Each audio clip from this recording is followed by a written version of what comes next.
Net so vir 'n oomblik, kom ons maak dit ons harte stil geword. Vader, my gebed is dat U lig en U waarheid sal stuur, dat U ons sal lei en ons sal bring deurvat in U heilige teenwoordigheid en dat ons deurentyd so daarvan bewus sal wees dat ons met aandagtigheid sal luister en die woord sal ontvang ook as woord van God. Dankie Here vir U genade, dankie vir U instaatstelling. Amen. Jy kan saam met my bly na 1 Korintiërs 13, baie bekende gedeelte. En soos ons laas Sondag vir gesê het ook, uitdagingkie wat ons voor jy kan lê, as jy 1 Korintiërs 13 lees, dan kan jy hom altyd op twee maniere lees. Jy kan die woord liefde vervang met die woord God of met Jesus, dan kom jy agter wat God se liefde is en hoe besonder God se liefde is. En as jy nou dit klaar gelees het, dan sit jy jou eie naam in die plek van liefde. Dan kyk ons, dan sien 'n mens baie keer hoe ver skiet ons nog tekort, né? Maar dis nie 'n rede vir wanhoop en om 'n sak en as te gaan sit nie, maar om vir Here te sê, Here, neem weg dit wat hinder, dat ek kan lief hê, sodat U my lief het. Want ons kan, want hy het sy liefde in ons harte uitgestort, né? Dit het Romeine 5, vers 5 vir ons baie duidelik sê. As jy mooi kyk na waar Paulus ook dan oor die liefde skrywe, tussen hoofstuk 12 en hoofstuk 14, val daar 'n hoofstuk wat amper lyk asof hy nie daar pas nie, maar hy pas perfek.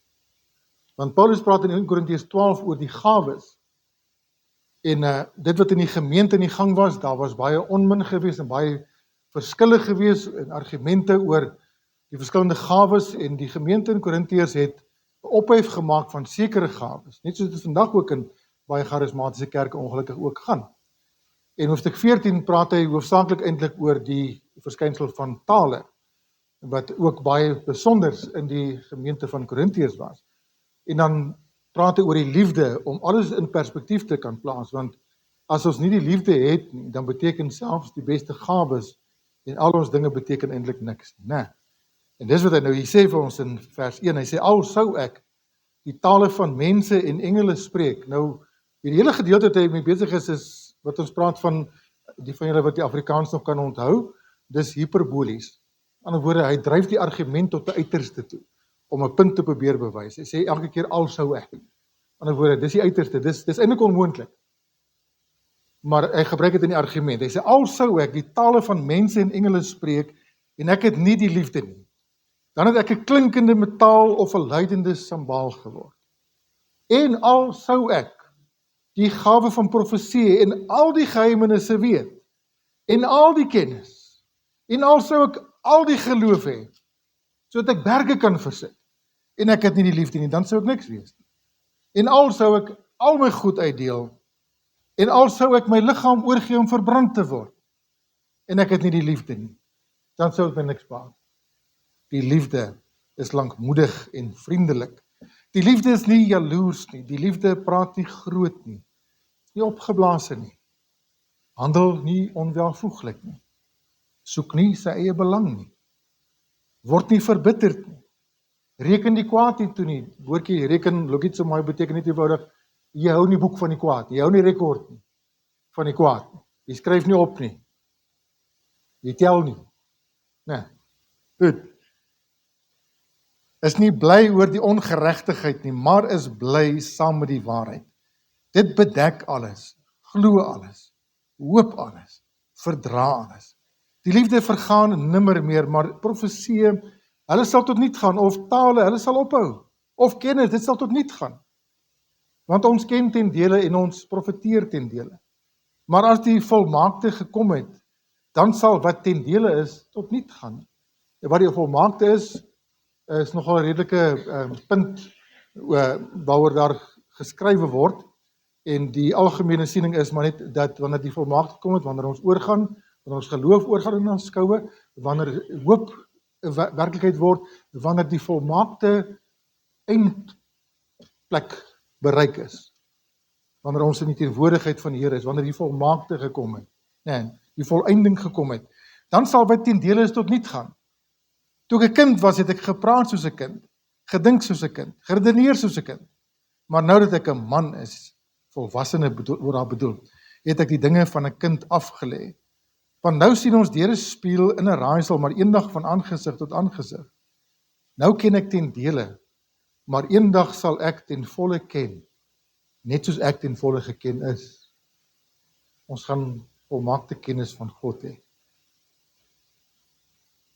En nou bly geloof, hoop, liefde, hierdie 3. Maar die grootste hiervan is die liefde. En dit is my tema vir môre waaroor ek met u wil praat. Die grootste hiervan is die liefde. En God is liefde, ons het daaroor gepraat laasweek, dat ons sien hoe God se genade beskryf word, hoe sy vergifnis beskryf word, hoe sy liefde beskryf word, hoe elke eienskap van God beskryf word, dan is dit elke keer in die oortreffende trap.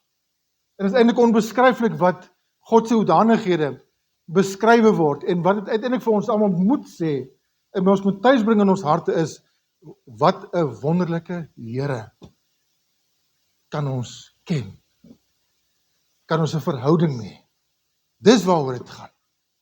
Dat die Here met ons 'n pad is, hierdie Here, daai dinge by ons inbring in ons lewens, dat ons dit ook kan ervaar en ook kan uitdeel. So dis belangrik. Maar die grootste hiervan is die liefde. Hoekom sê ons so? Dit is seker 'n onderwerp, as jy nog gaan dink oor alles, jy kan saam met daar lees, die grootste hiervan is die liefde. Die liefde is seker die onderwerp, waaroor daar deur die eeue die meeste gefilosofeer is, gesing is, gedig is, en seker ook al die meeste oor geveg en seer gemaak is. Die vraag wat ek myself afvra is, wanneer dit op hierdie dinge uitspeel, op seer maak en op skade en so, is dit regtig die liefde van God wat daar ter sprake is? Is dit regtig die liefde van God wat hierdie besondere eienskap het wat daar teenwoordig was? In my tyd, en ek praat hier van in die 70s, 80s, toe ons nog die wille musiek geluister het en so aan ook. Daar was 'n liedjie gewees, Love Hurts. Onthou julle daai, nee? Uit tog. Mens kan verstaan, as jy nou uit 'n wêreldse oogpunt na dit kyk, en is nou hierdie horisontale liefde tussen man en vrou, tussen meisie en ou, dan kan dit seker so uitspeel baie keer, dat mense kry seer, maar wat se liefde is daai eintlik maar? Maar eintlik makaber liefde, meeste van die tyd, né?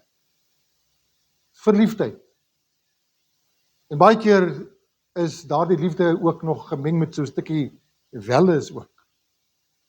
Dus ek weet daardag ook gesê, wanneer die hormone meer demone raak, dinge is in daai goed is, maar dan raak liefde baie keer uitgerafel. En dit is nie meer die Bybel sê nie. Die vorm van liefde wat die Here wil hê ons moet leer ken, wat ons in ons huwelike en ons verhoudings tussen mekaar as kinders van die Here binne die kerk van die Here moet hê, behoort te hê, is hierdie liefde wat 1 Korintiërs 13 van praat. Want dis die liefde, dis goddelike liefde, dis agape liefde wat die Here in ons harte uitgestort is. En dit het ek laasweek vir julle gewys. God het hierdie liefde,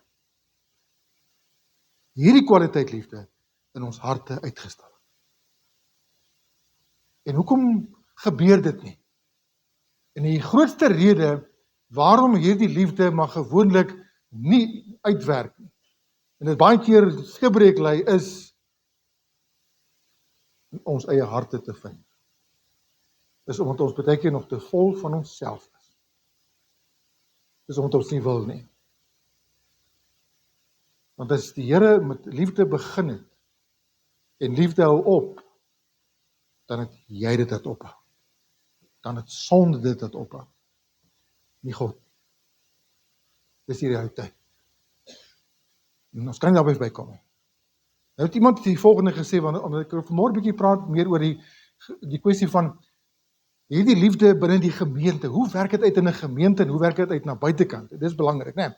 Nou hierdie volgende aanhaling is vir my regtig 'n baie besondere een, en julle kan saam met my lees en 'n bietjie deurdink. Love is that thing which, if a church has it, it doesn't really need much else.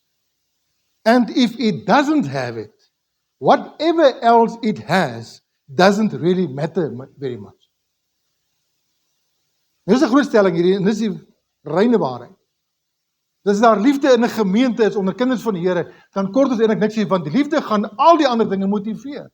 Liefde gaan ons dring, liefde gaan ons beweeg. Ons gaan in liefde wandel en ons gaan die wet van Christus, die wet van die liefde sal ons kan handhaaf. Maar as ons nie liefde het en dan kan al die ander dinge wat ons in die gemeente doen, kan ons maar los. Want dan doen ons dit met die verkeerde motief. Want as liefde nie die dryfveer is nie, as liefde nie die motivering is nie, dan sê 1 Korintiërs 13, is ons niks. Dan is baie van ons dinge wat ons doen te vergeet. Maar ons kan nie wanhoop nie, né? Want ons het hierdie liefde, as jy sê jy is kind van God, dan is daai liefde hier. Dis in my hart uitgestort. Genoeg daarvan dat ek nooit weer vir die Here hoef te vra, Here gee vir my meer liefde nie. Al wat ek en jy behoort te doen is, soos ek laas nog ook gesê het, is dat ek vir die Here moet sê, Here maak my los, sodat ek meer liefde kan uitdeel, en meer liefde kan gee, want meer kan ek nie ontvang nie. Want die liefde van God is in my hart uitgestort in oorvloed, genoeg, dat nooit opraak. Hoekom? Die vraag, in die week terwyl ek besig was, vra ek myself die vraag af, as jy mense baie keer sê, God het jou lief, dan asof jy kan net so vir 'n klip sê. Dit mag geen indruk op hulle nie. Hoekom? Hoekom het God ons lief? Wat 'n verskil maak dit as ons dit hoor? Waarom moet ons so ophef daarvan maak? Waarom is dit so belangrik om vir mense steeds te sê, God het jou lief? En vir hulle nog te sê ook, hoe het hulle lief? Dis belangrik, moenie ophou nie. Al voel dit vir jy sê dit vir 'n muur. Jy sê dit vir mense. Want hulle moet dit hoor, want daar's 'n rede daarvoor. Hoekom ons dit vir mekaar sê, en hoekom ons dit graag wil hoor. Dit werk ook so in ons gewone verhoudings, né? Om vir mekaar gereeld te sê, ek is lief vir jou. Ek waardeer jou, want daar's 'n rede daarvoor. Dis nie wees soos die oom wat vir Tannie gesê het, die vir hom gesê het, jy sê ek nooit meer mens lief vir my. Toe sê vir haar, ek sê jou in kennis stel as dit verander.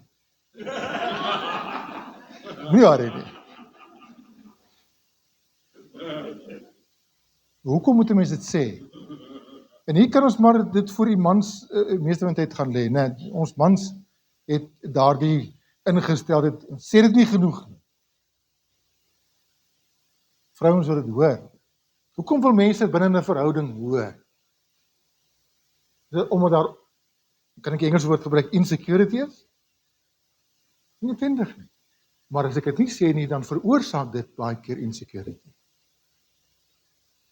Dit is belangrik om te weet en te hoor en te glo dat iemand jou liefhet, skep vertroue in daardie persoon, binne in daardie verhouding.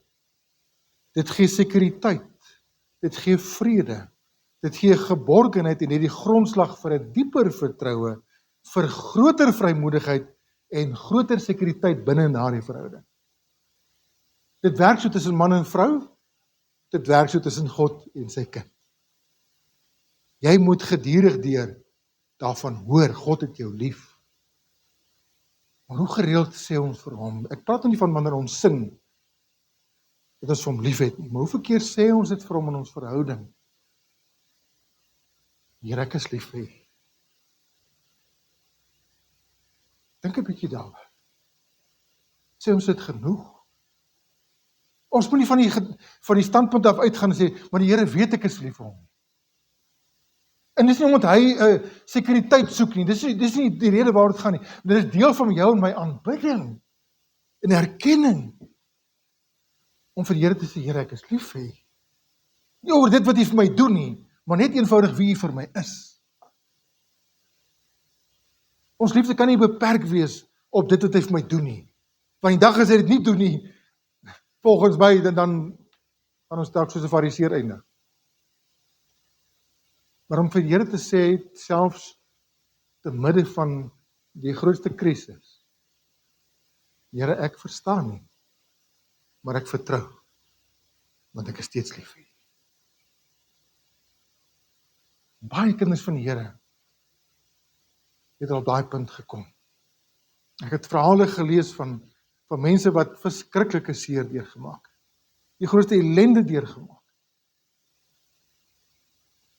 Maar wat in midde van dit nog steeds kon gesê het, Here, ek is verpletter.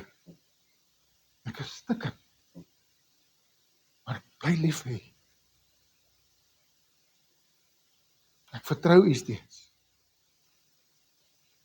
Ons kan dit so stel, God het jou en my geskape as voorwerp en instrument van sy liefde. Aan die ander woorde, die ene op wie hy sy liefde fokus, maar die ene wie hy ook belê, sodat ons instrument van sy liefde kan wees, ook weer tot eer van hom. Hy het jou geskape om sy liefde te kan ontvang en te kan ervaar, om hom ten eerste, maar ook om jou naaste te kan lief hê. En wanneer dit kom by naaste liefde, dan maak die meeste mense hier 'n groot fout. Ja. Ons wil self besluit wie is ons naaste. En ons kies gewoonlik daardie persoon baie noukeurig. Maar die Here, die Samaritaan oor ons pad bring, of ons in die Samaritaan se skoene sit, want dis die strekking van daardie gelykenis. Die naaste is nie die een van wie jy noodwendig 'n weldaad kan bewys nie. Maar wat gaan jy maak as iemand wat jy nie as jou naaste ag nie, aan jou 'n weldaad bewys? Wat gaan jou reaksie wees? Gaan jy ja of nee sê? Ek dink as jy in die nood is, dit voor die hand liggend, jy gaan dit ontvang. Jy gaan oopstel daarvoor. Dit het ek al baie gesien. Maar in elk geval, liefde, in die Bybel is daar 'n paar woorde wat ons saam met liefde kan lees, of as liefde kan lees, en dis die woordjies soos omgee, en deernis, en medelee, en empatie, en innige jammerte. Dis alles woorde wat eintlik maar dieselfde grondslag het, dis liefde, wat so werk. Nou, die Griekse woordjie vir medelee, of daardie innige jammerte, is die woordjie splagnon. Wat beteken, jou ingewande is in beroering, dis 'n intense meegevoel wat jy het. Jou hart word diep geraak. Dis 'n mooi opsomming wat ek ook net so hier geplaas het. The word compassion, as it is used in the Bible, means to be moved inwardly, to yearn with tender mercy, affection, pity, and empathy. It refers to the deepest possible feelings. The phrase, moved with compassion, means to be moved in the inner organs. It has the same idea as our modern expression, from the bottom of my heart. In die diepte van my hart. En dis 'n ding wat skaars raak in ons tyd. Want ons raak so op onsself ingestel, my en myne, dat ons krentjies raak al hoe kleiner, ons sirkeltjies raak al hoe kleiner, waar binne ons kan lief hê.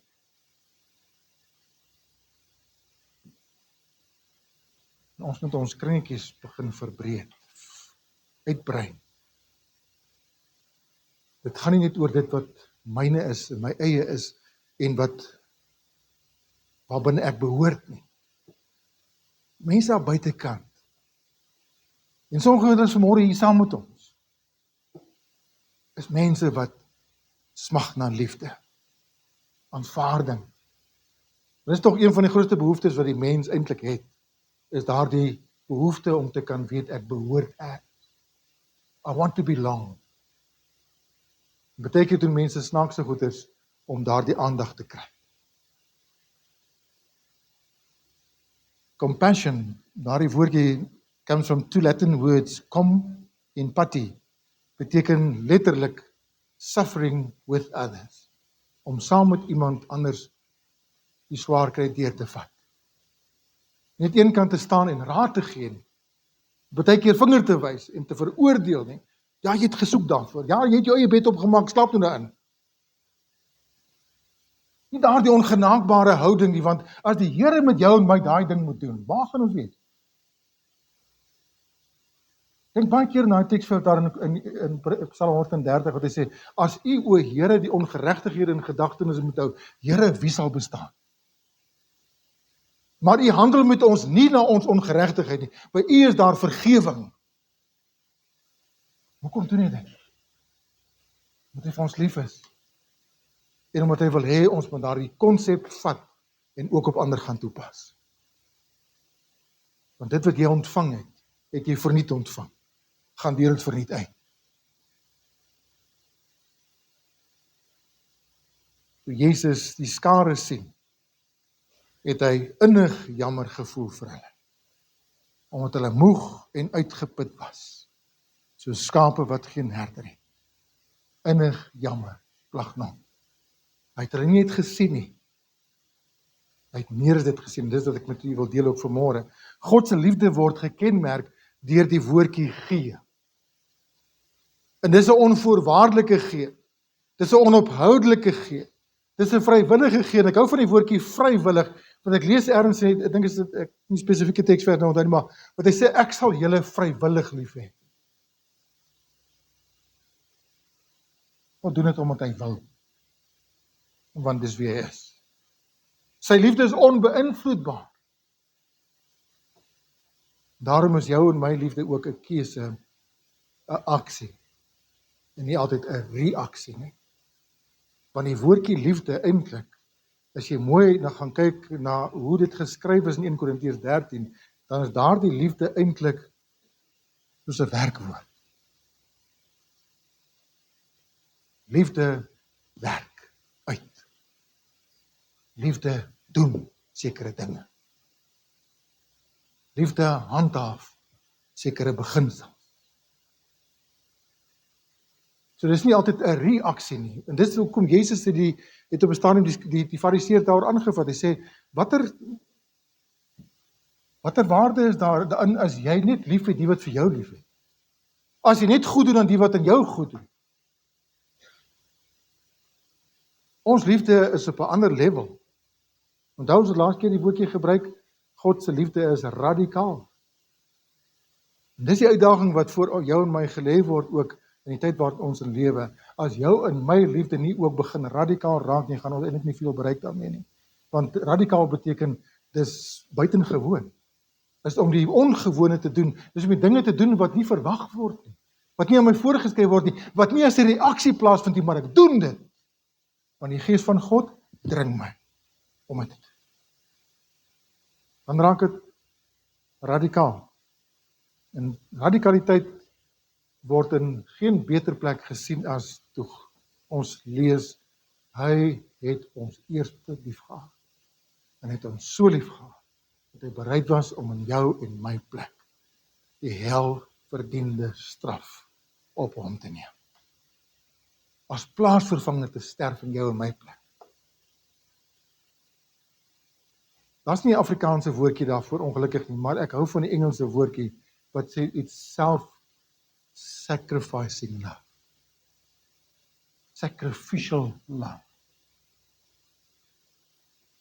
As iemand 'n Afrikaanse woord vir dit kry, laat weet my asseblief. Ons moet leer om mense te sien soos hy hulle sien. Ons moet leer om saam met hulle te voel soos wat hy dit gedoen het. En dan te doen soos hy dit gedoen. En dis al drie dinge, daai teksvers wat ek nou vir julle gelees het in Matteus 9 vers 36, sien ons al drie daai dinge. Toe hy die skare sien, hoe sien hy hulle? As 'n klomp skape sonder 'n herder. Wat voel hy? Het hy innig jammer vir hulle gevoel? En toe wat doen hy? Hy het gesê, bring hulle. Dat hulle aan my toe kom. Dat hulle sit. Bring vir my wat julle het, ek gaan vir hulle sorg.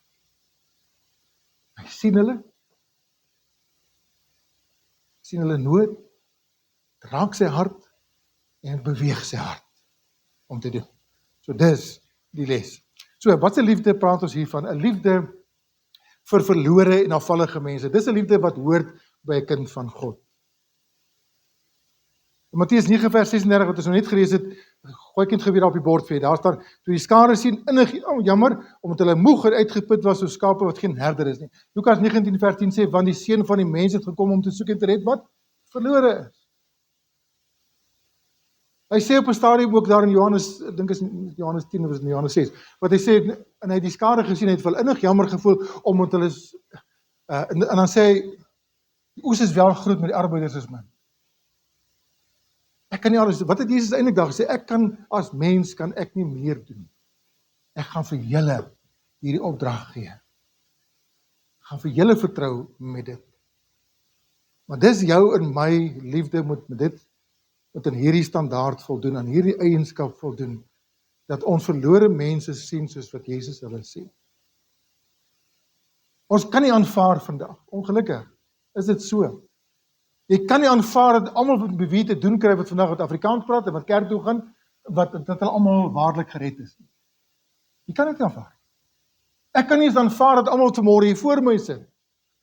Ek moet miskien dalk Sondag vir Sondag hier sit, dat almal werklik 100% sekerheid van saligheid het nie.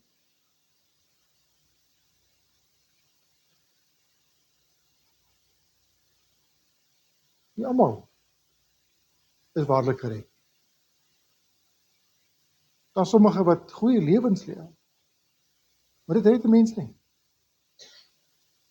Die ontmoeting met Jesus gaan. Het die herder jou al gekry en jou lewe verander.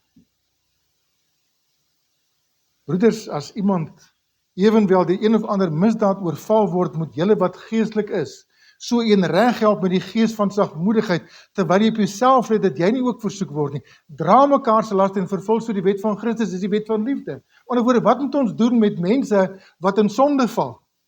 Sit hulle onder tug, jaag hulle uit die kerk uit. Sny hulle af, maak ons slaaf van hulle. Dit is nie nodig nie. Nee. Ek het jare terug gesê in 'n boodskap, dat iemand het eendag gesê, die Christene is die enigste groepering van mense wat die meeste van die tyd hulle eie gewonde skiet in plaas van behandel. En dit is 'n tragedie. Dat iemand wanneer hy val in sonde, en dan is almal se houding asof daai persoon melaats is. Nou moet ons wegbly. Hy is nie meer deel van ons, skryf hom af. Hy hoort nie hier. En almal kyk met afgryse. En almal kyk met haat en met wreedheid. Kyk hulle na so 'n persoon. En ons gesindheid is baie keer, hy het met vuur gespeel. Hy het gesoek daarvoor, sy het gesoek daarvoor. Ek gaan nie inmeng nie. Kry vir jou. Is dit hoe liefde klink? Vir iemand wat afvallig is? Of sê liefde, dit wat Jesus gesê het? Ons los die 99 so 'n bietjie een kant. En ons gaan haal daar die enetjie en bring hom terug. Want die kerk is 'n plek vir gewondes. Die kerk is 'n plek vir mense wat stikkend is, waar hulle heel gemaak kan word. En dis wat hierdie prentjie hier langs aan al die pad vir ons sê. Stikkende kruike in die uithoeke van die wêreld word by die kerk van die Here Jesus besorg, wat by die voet van die kruis heel gemaak is. Dis die boodskap, dis die motto van hierdie gemeente, veronderstel om te wees. Wat is ons reaksie op sonde? En ek wil vanmôre sê vir die van u wat dalk hier sit in vrees, ek het ook iets gedoen. Hoekom is jy bang? Want ons verwag, wanneer dit gebeur, veroordeling. Dit beteken nie, mens keer goed as mense verkeerd doen, maar daar is meegevoel. Daar is innige jammerte by 'n kind van God. Ons kan hom nie daar los nie. Ons kan hom nie die genadeskoot gaan gee en sê, saam met jou. Verbind hom, bring hom terug. Dis God se opdrag. 'n Liefde vir gebroke mense is wat die Here vir my en jou verwag. Nie net vir verlore en afvallige mense nie, maar gebroke mense. Daar's mense wat deur hartseer gaan. En is nie noodwendig, in elk geval in die meeste tyd is dit niks met sonde te doen. Maar mense gaan deur moeilike tye vandag. En ek weet soos ek vanmôre, ek kan hier oor die hele gehoor laat gaan, en mense wat daarna luister ook, mense wat by die huis sit, mense wat hier sit, is vanmôre stikkend hier binnekant. Ons dra almal seer in ons. Dit kan dood wees, dit kan verwerping wees, dit kan verliese wees, dit kan skade wees, dit kan soveel dinge wees, maar ons sit met mense wat vanmôre hier sit, wat gebroken is.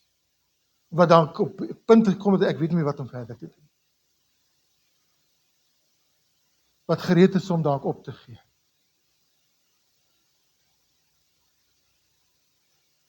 Wat is jou en my verantwoordelikheid as ons sê, ek is kind van God, en daarmee saam moet ek verstaan, as 'n kind van God is die liefde van Christus in my hart uitgestort.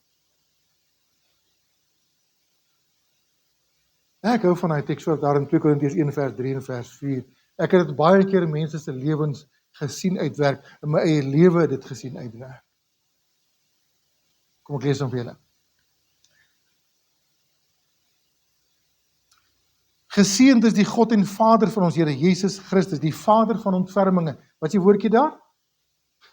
Die woordjie innerlike ontferming, diep geraak. En die God van alle vertroosting, wat ons troos in al ons verdrukking, klipses, benoudheid, sodat ons die wat in allerlei verdrukking is, kan troos, deur die vertroosting waarmee ons self deur God vertroos. En dis hoekom ek het daaronder gesê, God does not comfort us to make us comfortable only, but to make us comforters.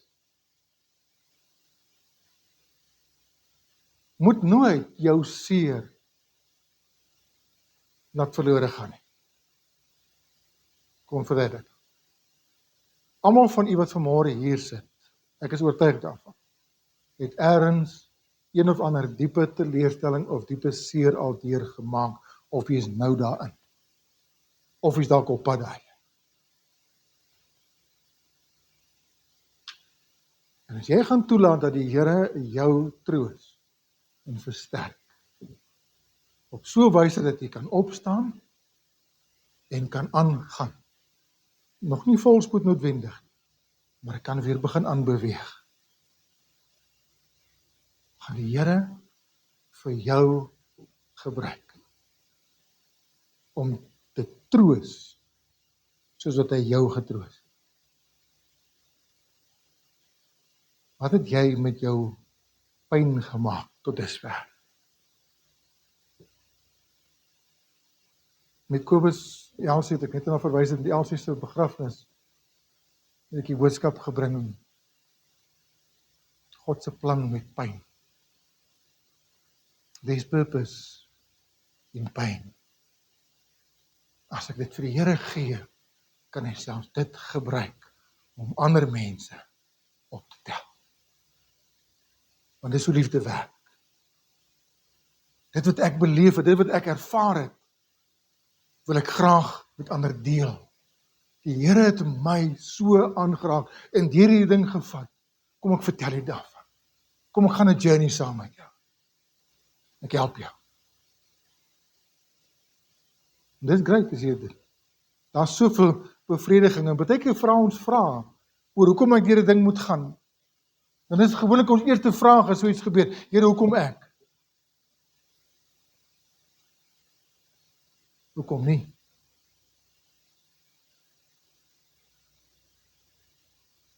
Ons het ons vraag gehad, toe nie destyds geskied is. Was daar vrae my gemoed en glo my, daar was tye wat daar opstandigheid ook was. Vra. Maar ek het vir die Here op 'n stadium gesê, Here, as dit net die doel dien, dat ek met ander kan vereenselwig en meer simpatiek kan hê as iemand geskiet word, of deur 'n trauma gaan, dat ek kan sê, hoor, ek is ook daardeur. Ek weet wanneer. Ek weet wat dit is. Want as jy nog nie deur so iets is nie, dan praat jy in die tweede persoon, dan praat jy met tweedehandse getuienis.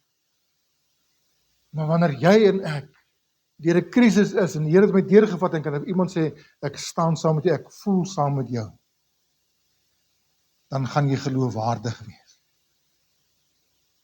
Meer geloofwaardig. Want ons sê partykeer te maklik, daardie geuite enetjie, né? Ek weet ons dit beteken dit onkunde uit, maar of iemand te sê, ek voel saam met jou, en jy is nog nie deur daardie ding nie. Nie waar nie. En mense kom dit agter. Ek het al baie keer vir mense gesê, as iemand 'n kind verloor en sê, weet jy, dit moet verskriklik seer wees. Ek het dit nog nie ervaar nie, maar my hart gaan uit na jou. Iemand 'n pa verloor, kan ek sê, ek weet wat dit is. Iemand deur 'n hijacking gaan, ek kan sê, ek weet wat dit is. Ek weet, my kind het seer gekry, en weet ek wat dit is. Maar daar sekere goeders wat ek nog nie met daardie gesag kan praat. Maar jy kan. En baie van julle is al daardeur.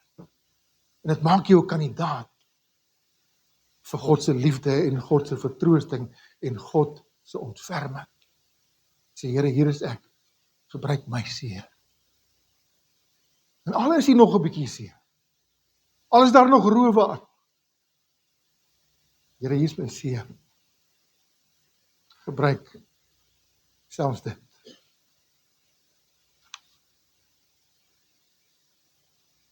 Ek het jare terug 'n boek gelees. Het iemand geskryf het, ek kan nie die skrywer onthou nie, maar die boek se naam was Never Trust Anybody Without a Limp. En waaroor dit gaan is dat toe Jakob met God geworstel het, sy bedrieger hom uitgevang het, het die Here hom op sy heup gestaan, en Jakob het van daardie oomblik af, het hy met 'n limp, het hy geloop. En waarop het neerkom is, dat die kinders van die Here, die mense in die lewe wat ergens 'n letsel het, binnekant of selfs in die liggaam, ergens 'n hou gekry het, en ek loop vandag nog, dalk so 'n bietjie mank as gevolg van dit, is die mense wat die meeste geloofwaardigheid besit. Want mense kan met jou vereenselwig. En ons sê, ag Here, spaar my dit. Ek wil tog net nie deur dit gaan, ek wil tog net nie deur dat gaan. Ons soek almal hierdie veilige paadjie. Ek weet, ek sê gevaarlike goed, ek sê groot goeders. Maar dis baie keer die geleentheid, dat ek met iemand anders 'n getuienis kan deel, wat ek andersins nie sou gehad het. Onthou dit. 'n liefde ook vir behoeftige mense. Daarvan is die wêreld ook maar vol, né? My broeders, laat julle geloof in ons Here Jesus Christus, die Here van die heerlikheid, nie wees met aanneming van die persoon nie.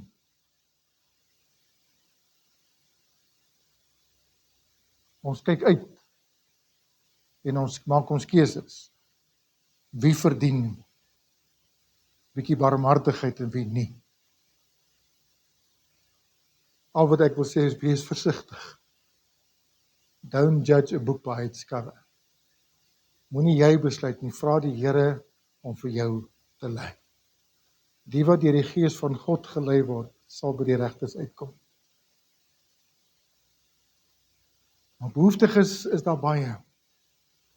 Nou wil ek iets met u deel vanmôre wat ek wil hê jy moet regtig ter harte neem. Dit is iets wat ons nie altyd aan dink nie. Min mense doen dit. En daar's redes daarvoor. En hier is dit. Volgende. When your pride gets in the way to ask for help, it's not just for your own detriment, it is to ours.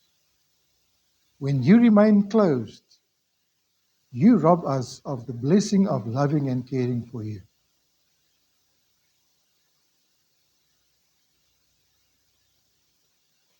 Jy moet insink.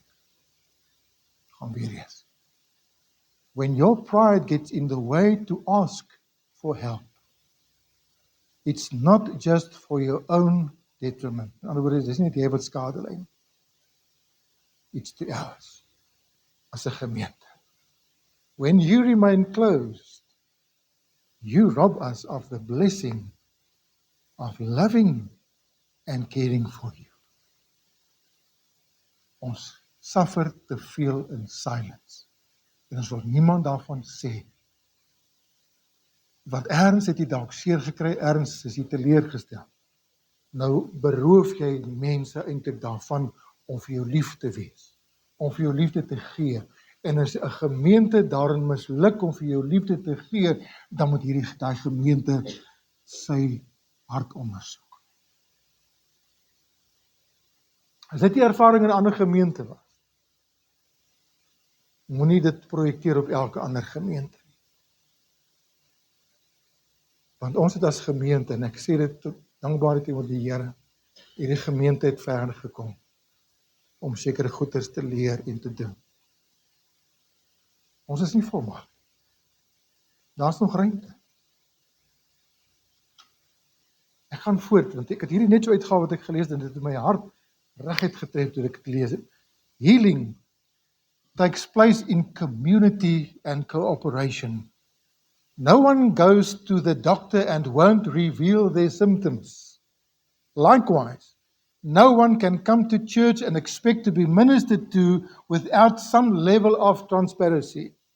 I dare say, you control how much blessing you receive by how open you are. Confession is the tool that turns the grounds of your heart, breaking the roots of evil and allowing God's love to find a place to grow. Ons moet baie keer mense in vertroue neem. Ek weet mense kan nie altyd nie. Dit is 'n risiko. Maar die risiko moet nie vir ons met stomheid slaan. En dit is vir mense sê, hoorie, so ek gaan deur 'n moeilike tyd, bid vir my. Dat iemand jou in vertroue kan neem en sê, hoorie, so, hier is my storie. En ons wil help. Ons wil 'n verskil maak. Want dis hoe liefde werk. En daar's soveel maniere.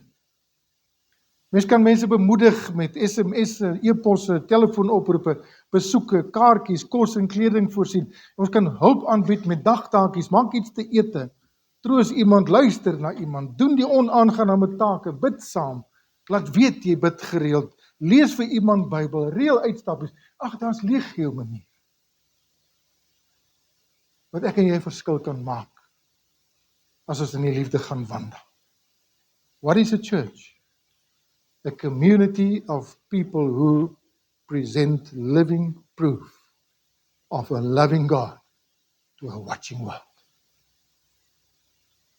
A spirit-filled church is a loving, caring, sharing, fellowshipping community. Die laaste gedagte, liefde ook vir vreemde mense. En hier's 'n oefeningkie vir jou en vir my ook. En ek weet, sommige van julle is self vreemd wat vanmôre hier is, sommige van julle is ou hande, en julle weet wie is vreemd. Wat doen ons met die vreemde mense? Ou met wat ek nog nie sy naam ken nie. Kyk net voor jou. Minding my own business. Ek het 'n volgende afspraakie. Nie nou tyd nie. Nee. Vergeet die gasvryheid nie, sê die woord. Want daardeur is sommige sonder om te weet, engele as gaste geherberg. Jesus self het gesê dan Matteus 25, hy sê, as jy vir iemand net 'n beker koue water gee, omdat hy my behoort het, het aan my gedoen. En baie keer is 'n beker water ook te veel gevra. Liefde, in ander woorde vir alle mense. Maar lees 'n bietjie Jakobus 2, my horlosie het altyd gaan staan, hy sê, dit kan jy nie glo. Gister. So, wat sê, het is nog tyd. Laat dit nou. 5 voor. Nog baie tyd. Okay. Kom ek gaan gou vir julle lees. Jakobus 2 vers 1 tot 9. My broeders, laat julle geloof in ons Here Jesus Christus, die Here van die heerlikheid, nie wees met aanneming van die persoon nie, want as daar in julle vergadering 'n man inkom met goue ringe aan die vingers, met 'n pragtige kleed aan, en daar kom ook 'n man in met vuil klere, en as julle opsien na hom wat die pragtige kleed dra, en vir hom sê, gaan jy op hierdie goeie plek sit, en vir die arme sê jy, maar in die moederskamer, sê daar nie vir ouens in die moederskamer, daar agter, daar, ja, gesit daar in een van die klassies agter. Gaan staan jy daar of hier onder by die voetbank, het julle dan nie by julle self onderskeid gemaak en regters met verkeerde oorlegging geword nie? Luister my geliefde broeder, het God nie die armes van hierdie wêreld uitverkies as rykes in die geloof en erfgename van die koninkryk wat hy beloof het aan die wat hom liefhet nie, maar julle het die arme man oneer aangedoen. Is dit nie juist die rykes wat julle oorweldig en julle voor die regbanke sleep nie? Meenheid, né? As julle ewenwel die koninklike wet volbring volgens die skrif, jy moet jou naaste lief hê soos jouself, dan doen julle goed. Maar as julle partydig is, doen julle sonde en word deur die wet as oortreders bestraf. Wees hartlik teenoor mekaar met broederlike liefde. Die een moet die ander voorgaan en eer betoon. Daai woordjie voorgaan beteken, mens moet eintlik die gesindheid hê. Dis nie dat ek die hele tyd dit moet doen, doelbewus nie, maar dat dit 'n kompetisie raak nie. Ek wil jy moet mooi verstaan. Maar as jy sê, jy moet die ander voorgaan in eerbetoning, dan beteken dit, jy moet nie altyd wag daarvoor, jy moet inisiatief neem. Moet nie wag tot iemand anders die sprong maak nie, doen jy dit. Kyk of jy eer kan wees. Kyk of jy iemand kan voorspring. Weereens, liefde is 'n aksie, nie 'n reaksie. Want die liefde van Christus dring ons. Ek hou van daai versie, want daai woordjie dring beteken we are ruled by the love of Christ. The love of Christ controls us. Is jy onder daardie kontrol? Is jy onder daardie beheer?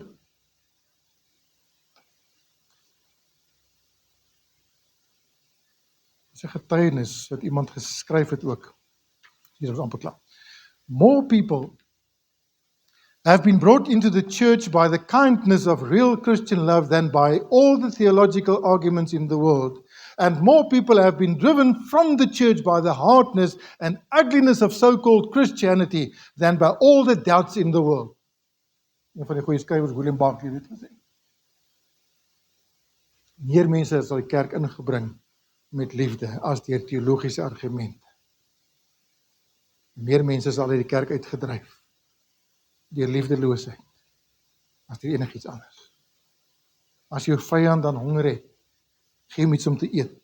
As hy dors het, gee hom iets om te drink, want sodoende sal hy op sy hoof vurige kole ophoop. En daai is 'n interessante uitdrukking wat Paulus gebruik. As hy op sy hoof vurige kole ophoop.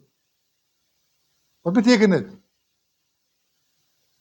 Doen aan iemand anders te goed, gooi hom kole, nee. Maak dit warm vir hom, nee. Hy uitdrukking beteken, as jy vir iemand wat dit nie verdien of nie verwag, 'n goeie daad doen. Aan die woorde, jy vergeld nie kwaad met kwaad, jy vergeld die kwaad met goeie. Wat doen jy? Jy sit iets in sy gewete. Want mense kan 'n harde woord beter hanteer as 'n goeie daad. As jy vir iemand 'n harde woord sê wat dit verdien, sal hy dit vat. Jy kan daarmee koop. Want hy verwag dit. Maar as jy vir hom 'n goeie ding doen, in antwoord op sy slegte ding, hy kan dit hanteer. Jy wen baie keer iemand se hart met daai ding. Jy hoop vurige kole op sy hoof, jy sit sy gewete, jy maak dit warm vir hom hierbo. Hy gaan dink daaroor. Hy kan opstandig raak. Hy kan verwerp. Maar die beginsel is by hom gelos. En dis presies wat die Here baie keer met jou en my doen. Wanneer ek en jy verwag, ek het nou so aangejaag, hy gaan my straf. Dan reverse hy dit. Hy doen aan jou goed. En wat veroorsaak dit? Verootmoediging voor die Here, en ek sê, Here, ek het dit nie verwag.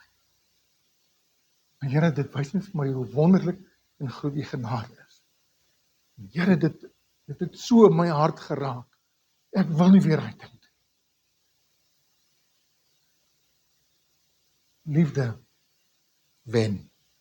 Laat jou nie deur die kwaad oorwin nie, maar oorwin die kwaad deur die goeie. Beklee julle dan as uitverkorenes van God, heiliges en geliefdes met innerlike ontferming, goedertierenheid, nederigheid, sagmoedigheid, lankmoedigheid. Ek gaan die laaste vers net vinnig vir julle lees en dan kan julle dit gaan bestudeer ook verder. My kinders, laat ons nie lief hê met woorde of met die tong. Dit is maklik om te sê, maar met die daad en in waarheid. Alles wat julle dan wil hê die mense aan julle moet doen, so moet julle ook aan hulle doen, want dit is die wet en die profete. Die wet wel te staan in die positiewe, né?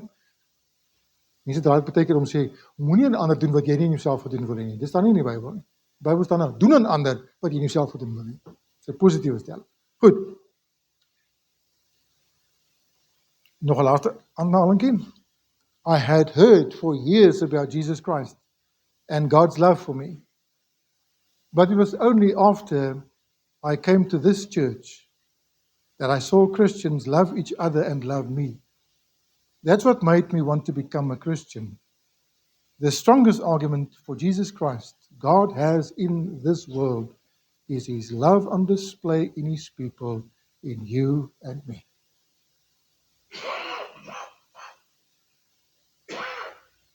Dink daaroor. Mense vra baie keer, waar is God? En hierdie vraag moet nie eintlik so gerig word. Dit moet nie aan God gerig word. Here, waar was U? 'n vraag wat eintlik aan sy kerk gerig moet word.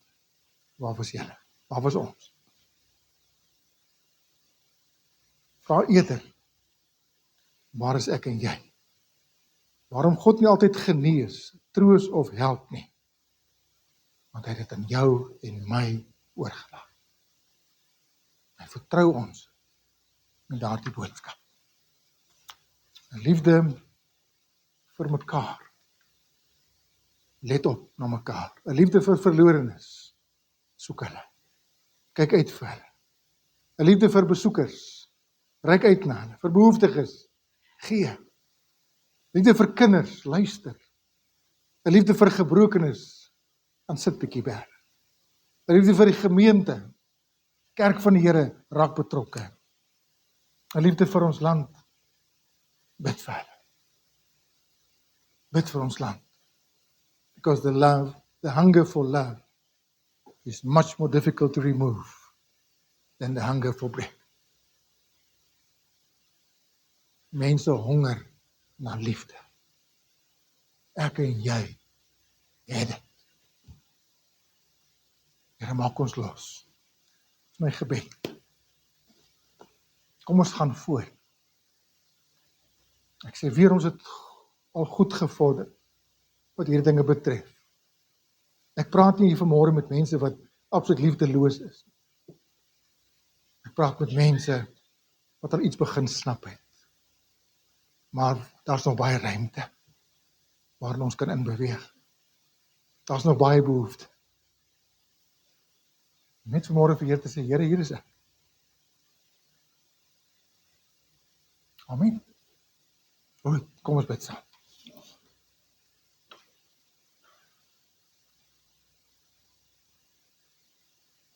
Vader, ons wil vir U dankie sê dat U deur U Gees liefde in ons harte kom uitstort het. Om liefde kan hê vir U, U woord, U kerk, ook vir mense daar buitekant wat smag na liefde. Here, ons moet, terwyl ons erkenning voor U bring dat ons dit ontvang het, moet ons ook voor U erken dat ons nog nie altyd gehoorsaam geraak het daaraan. Dat ons baie keer nog so vir onsself lewe. Dat ons baie keer U liefde in ons lewens frustreer. Want ons is so besig met ons eie dinge. Ons is baie keer so kieskeurig, uitsoekerig. Maar Here, leer vir ons, help vir ons, stel vir ons in staat, lei vir ons, om in onvoorwaardelike liefde te kan wandel. Om vrywillig lief te hê. Om aan die beginsels en die standaarde van U woord te kan antwoord. Dankie dat U vir ons daarin help, in staat stel, bekragtig. Want as ons vol is van U Heilige Gees, sal die liefde ergens uitwerk. Verseker, ons weet dit. Maar dankie vir dit wat ons al reeds beleef en ervaar in die gemeente, wat U gedoen het. Here, ons is nie klaar. Ons het nie gearriveer, nie een van ons nie.